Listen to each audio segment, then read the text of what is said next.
Selamat pagi anak-anakku semuanya, bagaimana kabarnya kalian hari ini? Baik, anak-anak semuanya, hari ini kita bertemu kembali di dalam pembelajaran kita hari ini untuk mata pelajaran tematik di tema 2 subtema 1 untuk muatan pelajaran bahasa Indonesia. Oke, baik anak-anak semuanya, sebelum kita melanjutkan pembelajaran kita, maka di awal tadi dia akan menyampaikan apa yang menjadi tujuan pembelajaran kita hari ini. Yang pertama, anak-anak bisa sambil menyimak. Nantinya anak-anak diharapkan mampu memahami pengertian teks visual. Lalu yang kedua, anak-anak nanti diharapkan mampu mengidentifikasi ide pokok pada teks visual. Lalu yang ketiga, anak-anak diharapkan nanti mampu menceritakan kembali isi teks visual. Inilah 3 tujuan pembelajaran kita hari ini. Oleh karena itu, mari kita simak pembelajaran kita satu demi satu. Yang pertama, teks visual. Anak-anak, pada umumnya, sebuah informasi mudah kita dapatkan melalui teks bacaan. Namun, kita juga dapat memperoleh informasi melalui teks visual juga.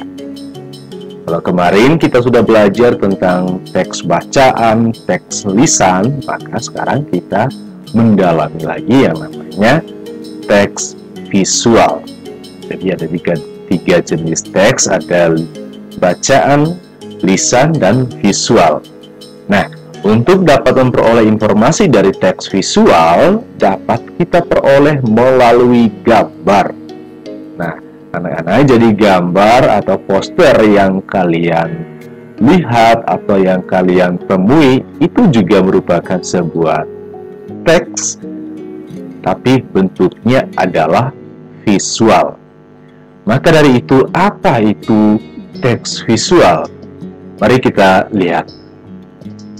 Teks visual merupakan sebuah teknik penyampaian informasi yang menggunakan media gambar atau grafis yang hanya terbaca oleh indera penglihatan. Nah, kalau anak-anak perhatikan pada gambar di samping, itu adalah sebuah contoh teks visual. Nanti dari teks visual ini ada sekian banyak informasi yang dapat kita peroleh. Ingat, biasanya di dalam tubuh sebuah teks bacaan pasti selalu ada yang namanya ide pokok, gagasan pendukung, gagasan penjelas, dan lain sebagainya. Demikian juga nanti kita bisa menemukan itu di dalam teks visual. Secara sederhana, teks visual itu dapat diartikan sebagai salah satu cara penyampaian informasi kepada masyarakat. Pada teks visual terdapat kombinasi antara unsur teks dan grafis, dan unsur grafis menjadi yang paling dominan. Biasanya yang mendominasi adalah gambarnya daripada unsur teksnya. Penambahan unsur teks pada teks visual biasanya lebih bertujuan untuk meluruskan persepsi seseorang terhadap teks visual. Nah, biasanya kalau anak-anak, kalau kita jalan di jalanan, kemudian di pinggir-pinggir jalan, kadang ada papan iklan yang mempunyai gambar gede, misalnya gambar air minum, lalu di bawahnya ada tulisan dan lain sebagainya. Tulisan itu sebetulnya hanya untuk meluruskan persepsi orang terhadap gagasan pokok dari teks visual tersebut. Nah, jadi memang tadi sudah dikatakan bahwa itu menjadi media penyampaian informasi yang paling sederhana, ya, yang paling mudah untuk disampaikan kepada siapapun. Biasanya kalau ada informasi-informasi apapun, ada promosi apapun yang dilakukan oleh negara biasanya dibuatlah teks visual itu dan kemudian dipajang di pinggir jalan atau di tempat-tempat umum yang mudah dilihat oleh banyak orang. Nah, oleh karena itu silahkan dipelajari. Di sini ada, jadi minta kalian untuk memperhatikan gambarnya. Di sini kira-kira apa yang menjadi gagasan pokoknya dari teks yang ada di sampingnya. Sebelumnya Pak Deddy mengingatkan kembali bahwa biasanya di dalam teks visual ini itu sudah memiliki gagasan pokok, gagasan pendukungnya. Ya, nanti akan kita bahas apa yang menjadi ide pokok di dalam teks visual pada pembelajaran yang berikutnya setelah kita selesai yang ini. Sekarang mari kita lihat. Ini untuk latihan yang pertamanya, silakan anak-anak temukan apa yang menjadi gagasan pokok dari teks visual tersebut.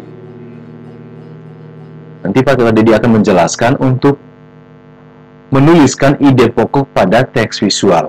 Nah, ide pokok atau gagasan utama atau gagasan pokok merupakan ide atau gagasan yang menjadi pokok pengembang sebuah paragraf.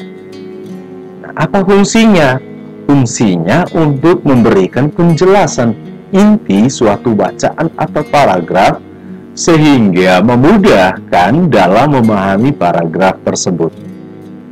Jadi ide pokok dapat kita temukan berdasarkan pengamatan gambar atau teks visual. Nah, makanya di latihan kita tadi Pak Deddy meminta kalian untuk menemukan gagasan pokok atau ide pokok dari gambar yang tertera di samping ini. Biasanya ide pokok itu sangat singkat, padat, dan jelas. Nah, bagaimana menuliskan ide pokok pada teks visual atau menentukan ide pokok pada teks visual? Perhatikan, ada gambar yang pada dilampirkan di samping, contoh menemukan ide pokok. Di sini, dari gambar di sini, kita dapat menemukan ide pokoknya. Ide pokoknya apa? Nah, di sana ada gambar ibu yang sedang menjemur, terus ada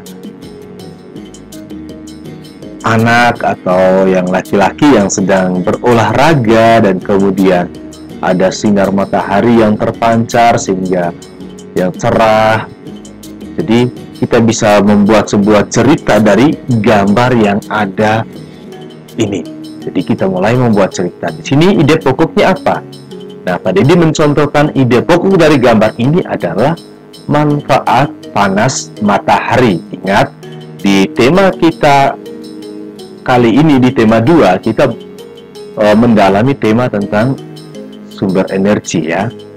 Jadi, kita melihat untuk ide pokoknya adalah manfaat manfaat panas matahari. Nah, ternyata dari gambar ini kita dapat menemukan bahwa panas matahari memberikan banyak manfaat, misalnya mengeringkan baju, menyehatkan tubuh, terus membantu proses fotosintesis pada pohon yang ada di samping rumah itu. Nah, itu ide pokoknya, manfaat panas matahari. Kemudian gagasan pendukungnya, kita mulai membuat gagasan pendukungnya. Matahari sebagai salah satu sumber energi. Panas matahari bermanfaat bagi manusia. Gagasan pendukung yang kedua. Ketiga, kita bisa buat lagi gagasan pendukungnya. Manfaat panas matahari misalnya mengeringkan pakaian, membantu proses fotosintesis pada tumbuhan, serta sebagai salah satu sumber vitamin D bagi manusia. Nah, makanya kita menghadapi situasi dunia saat ini selalu disarankan oleh ahli kesehatan untuk menjemur karena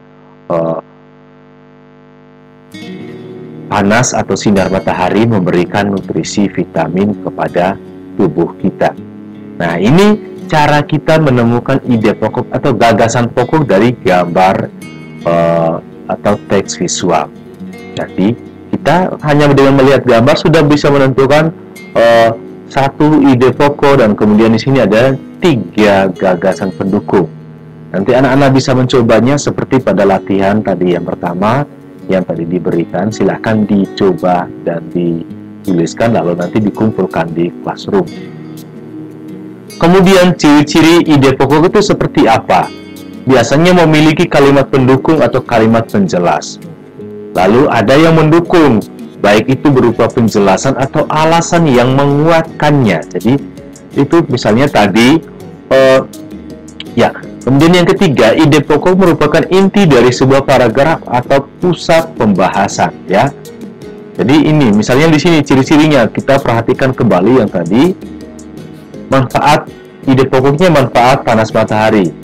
Mempunyai kalimat pendukung, ya. Kalimat pendukung ada 3. Matahari sebagai salah satu sumber energi, panas matahari bermanfaat bagi kehidupan manusia. Itu poin pertama ini. Ada yang mendukung apa? Yang mendukung tadi adalah gagasan pendukungnya. Lalu ide pokok itu merupakan inti dari sebuah paragraf atau pusat pembahasan. Lalu anak-anak, seperti tadi pada materi yang ketiga, kita juga mendalami tentang menceritakan isi teks visual. Jadi, gambar atau poster merupakan media utama yang digunakan dalam menceritakan teks visual. Jadi, gambar yang digunakan dapat berupa gambar tunggal atau gambar berseri atau berangkai. Jadi, untuk menangkap isi teks visual, kita harus mengamati dan memahami gagasan pokok dari gambar tersebut. Lalu, langkah selanjutnya adalah menentukan gagasan penjelas dalam bentuk kerangka atau peta pikiran. Nah, jadi sebelum kita menceritakan kembali teks visual, kita buatkan dulu peta pikirannya yang seperti pada dicontohkan. Ide pokoknya apa? Kita carikan ide pokok dari gambar itu. Kira-kira gambar ini berbicara tentang apa? Lalu gagasan pendukungnya apa? Mulai kita mencari kira-kira ini yang mendukung gagasan pokoknya apa saja. Jadi misalnya di sini ada 3 gagasan pendukung yang sudah pada ditemukan. Kemudian mulai kita mulai bercerita kembali tentang gambar atau teks visual yang kita temui seperti itu. Misalnya di sini Pak Dedi mencontohkan kembali, misalnya kita mulai bercerita. Panas matahari mempunyai manfaat yang sangat besar bagi manusia. Matahari sebagai salah satu sumber energi yang juga diperlukan bagi manusia untuk memenuhi kebutuhan hidup manusia. Panas matahari bermanfaat bagi kehidupan, misalnya dapat mengeringkan baju, dapat membantu proses fotosintesis pada tumbuhan, serta sebagai sumber energi bagi manusia, terutama untuk vitamin D. Dengan adanya panas matahari ini, kehidupan kita akan dapat berjalan dengan baik. Nah, itu contoh kita menceritakan kembali teks visual yang kita amati. Maka dari itu anak-anak, di sini sebagai latihan juga, Pak Dedi meminta kepada kalian untuk menjelaskan apa yang dimaksudkan dengan teks visual. Kemudian, seperti tadi, perhatikan gambar. Pak Dedi meminta kalian untuk menceritakan kembali secara singkat isi dari teks visual di samping, ya. Ceritakan kembali isi dari teks visual yang ada ini. Kemudian jangan lupa, sebisa mungkin di dalam cerita singkat kalian ini harus ada yang namanya nanti gagasan pokok dan gagasan pendukungnya, ya. Silakan dilihat. Pak Dedi tidak membuka ceritanya seperti apa sehingga anak-anak bisa memulai cerita kembali teks visual ini dengan mandiri seperti itu. Oke, baik anak-anak. Ini adalah pembelajaran kita hari ini. Nanti silahkan disimak dan dipelajari. Jika ada kesulitan, nanti silahkan bertanya kepada Pak Dedi. Sekian dan terima kasih. Doa berkat dan bimbingan Santo Petrus Canisius menyertai kita semua. Amin.